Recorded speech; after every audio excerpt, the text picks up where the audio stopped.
ಬಂದಿದ್ದೆ. ಈ ಸಲ ಕೂಡ ನನ್ನನ್ನು ನೆನಪಿಸಿಕೊಂಡು ನನ್ನನ್ನು ಈ ಕಾರ್ಯಕ್ರಮಕ್ಕೆ ಕರೆದಿದ್ದಾರೆ. ಈ ಕಾರ್ಯಕ್ರಮದ ವೇದಿಕೆ ಮೇಲಿರುವ ಎಲ್ಲ ಗಣ್ಯರೇ, ಮುಂಭಾಗದಲ್ಲಿರುವ ಮುದ್ದು ಮಕ್ಕಳೇ, ಪ್ರತಿ ವರ್ಷ ಇವತ್ತು ಎಲ್ಲರ ಮುಖ ನೋಡುವಾಗ ಹಬ್ಬದ ವಾತಾವರಣ ಇದೆ. ನಾವು ಕೂಡ ಸ್ಕೂಲಿಗೆ ಹೋಗುವಾಗ ಇದೇ ವಾತಾವರಣ. ಯಾಕಂದ್ರೆ ನಾವು ಕೂಡ ಗವರ್ಮೆಂಟ್ ಸ್ಕೂಲಲ್ಲಿ ಓದಿದ್ದು. ನಾವು ಕಾನ್ವೆಂಟ್ ಅಲ್ಲಿ ಓದಿದ್ರೆ ಈ ಖುಷಿ ಸಿಗ್ತಿರ್ಲಿಲ್ಲ. ಯಾಕಂದ್ರೆ ಸಂಜೆ ಮೇಲೆ ನಿಮ್ಗೆಲ್ಲ ಡ್ಯಾನ್ಸ್ ಇದೆ, ಮತ್ತೆ ಏನೆಲ್ಲ ಕಲ್ಚರಲ್ ಪ್ರೋಗ್ರಾಮ್ ಇದೆ, ಅದಕ್ಕೆ ಪ್ರಿಪರೇಷನ್ ಅಲ್ಲೆಲ್ಲ ಇದ್ದೀರಿ. ಮುಖ್ಯವಾಗಿ ಈಗ ವಸುಮತಿ ಮೇಡಮ್ ಅವರು ತುಂಬಾ ಚೆನ್ನಾಗಿ ನಮ್ಗೆ ಮಾಹಿತಿ ಕೊಟ್ಟಿದ್ದಾರೆ. ಆಕ್ಚುಲಿ ನೀವೆಷ್ಟು ಕೇಳಿದ್ರು ಬಿಟ್ಟಿದ್ರು ಗೊತ್ತಿಲ್ಲ, ನೋಡಿದೆ, ತುಂಬಾ ಚೆನ್ನಾಗಿ ಕೇಳಿದ್ದೀರಿ. ಬಟ್ ನಾನು ತುಂಬಾ ತಿಳ್ಕೊಂಡೆ ಅಂತ ತಿಳ್ಕೊಂಡೆ. ಯಾಕಂತ ಹೇಳಿದ್ರೆ ನಾವು ನೆಕ್ಸ್ಟ್ ಯಾರಿಗಾದ್ರೂ ಹೇಳ್ಬೇಕಾದ್ರೆ ಕೇಳುವಂತಹ ಒಂದು ಗುಣ ಇರ್ಬೇಕಂತೆ.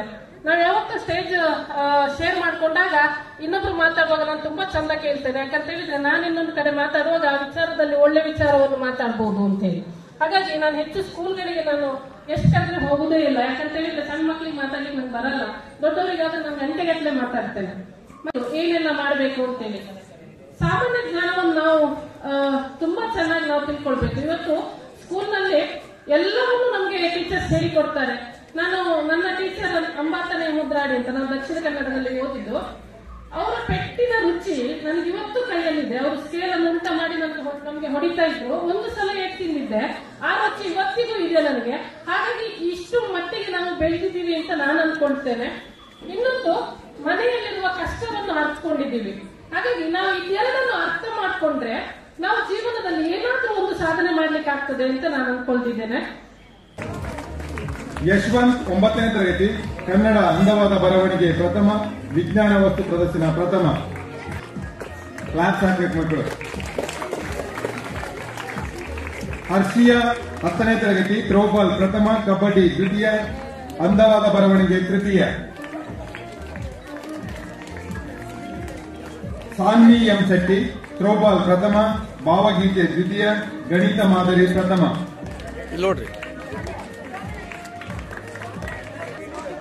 9ನೇ ತರಗತಿ, 100 ಮೀಟರ್ ಪ್ರಥಮ, 200 ಮೀಟರ್ ಪ್ರಥಮ, ರಿಲೇ ಪ್ರಥಮ, ಲಾಂಗ್ ಜಂಪ್ ತೃತೀಯ. ಗುಂಪು ವಿಭಾಗದಲ್ಲಿ ಸುಮಾರು 556 ಅಂಕಗಳನ್ನು ಪಡ್ಕೊಂಡು ಸಂಗೊಳ್ಳಿ ರಾಯಣ್ಣ ತಂಡವನ್ನ ಹಿಂದಿಕ್ಕಿ, ಸಂಗೊಳ್ಳಿ ರಾಯಣ್ಣ ತಂಡವನ್ನ 552 ಅಂಕ ಪಡ್ಕೊಂಡಿತ್ತು ಸಂಗೊಳ್ಳಿ ರಾಯಣ್ಣ.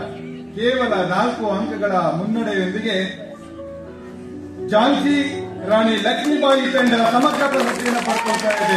ತಂಡದ ನಾಯಕರು, ಇಬ್ಬರು ನಾಯಕರು ಮತ್ತೆ ಟೀಮ್ ಮೆಂಟರ್ ಈ ಒಂದು ಪ್ರಶಸ್ತಿಯನ್ನು ಪಡ್ಕೋಬೇಕು.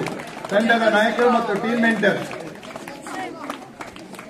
ಇಬ್ಬರು ನಾಯಕರು ಮತ್ತು ಟೀಮ್ ಮೆಂಟರ್ಸ್ ವೇದಿಕೆ ಮೇಲೆ ಬಂದು ಸಮಗ್ರ ಪ್ರಶಸ್ತಿಯನ್ನ ಕುರಿತ ಉಮೇಶ್ ಮಗವೀರ್ ಅವರು ಈ ಒಂದು ಪ್ರಶಸ್ತಿಯನ್ನು ನೀಡಬೇಕಂತೇಳಿ ಕೇಳ್ಕೊಳ್ತಾರೆ.